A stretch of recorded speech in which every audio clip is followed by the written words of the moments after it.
Hi hello అందరికీ నమస్తే. Welcome back to our channel. ఏంటమ్మా ఈసారి పొప్పడి పండు పట్టుకొని వచ్చావు, ఏం చేద్దామని అని అనుకుంటున్నారా అందరూ? కానీ ఇది మా చెట్టు పండు అయితే కాదు. మా ఇంటి దగ్గర పొప్పడి పండు చెట్టు లేదు.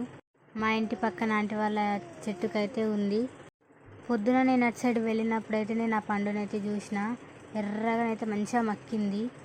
నేను ఆంటీని అడిగిన, ఆంటీ అది మంచిగా మక్కింది కదా, దాన్ని తెంపుకొని తినేయచ్చు కదా, మళ్ళీ ఎవరైనా తెంపుకెళ్ళిపోతారు అని అడిగితే ఆ ఆంటీ అప్పుడు నాకు అది అందుతలేదమ్మా, ఉండని అట్లనే అని అన్నది. అంత ఎర్రగా మక్కిందాన్ని చూసినాక నేను అనుకుంటానా అది మంచిగా మక్కిందని చెప్పేసి నేనే వెళ్ళి తెంపుకొని వచ్చి కోసి చూసిన. మంచిగా ఉంది పండు మాత్రం. ఇదైతే నాటు విత్తనం అండి, మనం ఊళ్ళల్లో పెంచుకుంటాం కదా అది. అందుకైతే నేను దాంట్లో సీడ్స్ మొత్తం తీసేసిన. ఆ సీడ్స్ అన్నీ తీసేసి ఎండబెట్టి మా ఇంటి పక్కకు కూడా చల్లేస్తే చెట్లు పెరుగుతాయని చెప్పేసి మొత్తం అందులో ఉన్న సీడ్స్ అన్నీ తీసేసిన అండి నీట్గా.